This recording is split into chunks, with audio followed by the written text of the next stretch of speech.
आज हामी common problem, important topics, बाडुली, हिकअपको बारेमा कुरा गर्न गइरहेका छौँ। प्राय हामी सबैलाई कुनै न कुनै समय बाडुली लागेकै हुन्छ।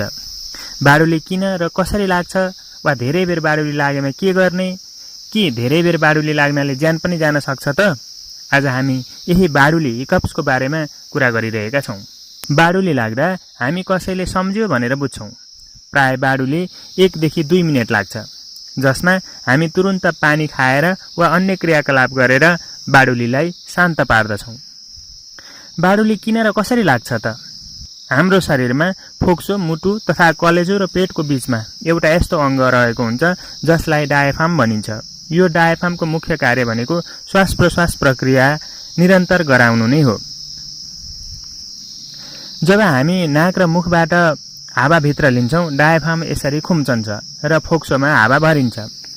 जब हामी श्वास बाहिर फाल्छौँ, डायाफ्राम फैलिन्छ र फोक्सोबाट हावा यसरी बाहिर फाल्न मद्दत गर्दछ। यो जीवनभर नरोकिकन चलिरहने एउटा सामान्य प्रक्रिया हो। तर हाम्रो शरीरमा मस्तिष्कले गर्ने धेरै क्रियाकलापहरूमध्ये रिफ्लेक्स एक्सन पनि एक हो। जस्तै आगोबाट झट्ट हात हटाउनु, बाटोमा हिँड्दा सर्प वा बिच्छी देखे अकस्मात रोकिनु, यो रिफ्लेक्स एक्सनको प्रक्रियाहरू हुन्। यस्तै गरेर हामीले कुनै बेला छिटो छिटो खाना खाँदा, धेरै पिरो वस्तु मुखमा पर्दा, ग्यास्ट्रिक इरिटेसन भएको बेला, वा मसलायुक्त खाना खाँदा, वा धेरै जोडले बेसरी हाँस्दा रिफ्लेक्स एक्सनबाट डायाफ्राम अचानक यसरी खुम्चन्छ र फोक्सो फुल्छ। फोक्सो फुल्दा हावाको चाप बढी हुन्छ।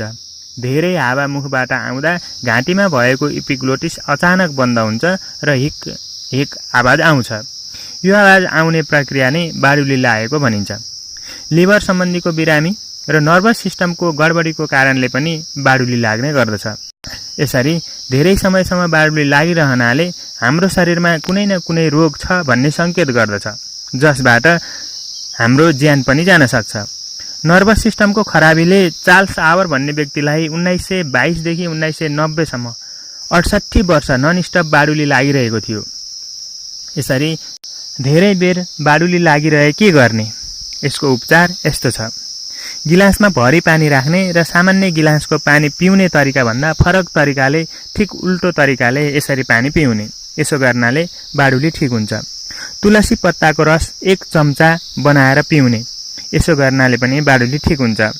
काटेको प्याज बार बार सुँघ्ने वा धेरै पटक काटेको प्याजलाई सुँघ्ने गर्नाले पनि बाडुली ठिक हुन्छ। नाक बन्द गरेर मुखबाट मात्र श्वास लिने र फाल्ने गर्ने, कम्तीमा पनि 1-2 मिनेट यसो गर्नाले पनि सामान्यतया बाडुली ठिक हुन्छ। चकलेट खाने, सो व्यक्तिलाई डराउने व्यवहार गर्ने, जस्तै चोरीको आरोप लगाउने वा अन्य डराउने क्रियाकलापहरू गर्ने। काँचो टमाटर खाने, यसो गर्नाले पनि सामान्यतया बाडुली ठिक हुन्छ। यदि 48 घण्टाभन्दा लामो समयसम्म एकनासले बाडुली लागिरह्यो भने शरीरमा कुनै विशेष कारणबाट बाडुली लागेको भन्ने अड्कल गर्ने र तुरुन्तै चिकित्सकको परामर्शको लागि जानुपर्छ। यस्तै स्वास्थ्य सम्बन्धी विविध विषयमा जानकारी पाउनको लागि यो च्यानल सब्स्क्राइब गर्नुभएको छैन भने तल रहेको रातो सब्स्क्राइब बटनमा एकपटक क्लिक गर्नुहोस् र नजिकै रहेको बेल आइकनमा पनि क्लिक गर्न नबिर्सनुहोला। यो हेल्थ टिप्स तपाईलाई कस्तो लाग्यो? राम्रो लागेको छ भने लाइक, कमेन्ट र सेयर गर्न नभुल्नुहोला।